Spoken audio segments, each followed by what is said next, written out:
3 reasons you're failing in digital marketing. Number 1, you're not understanding your audience. No clarity on who your target audience is equals no effective marketing strategy.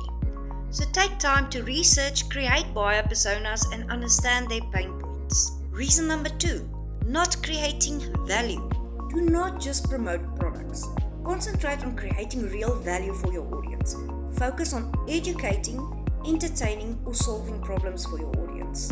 And the third reason, you're not being consistent. Inconsistent efforts equals inconsistent result. Start by creating a content calendar. Stick to it and track your progress. Now, do you want to know the secret to overcoming these common mistakes and achieving success in digital marketing?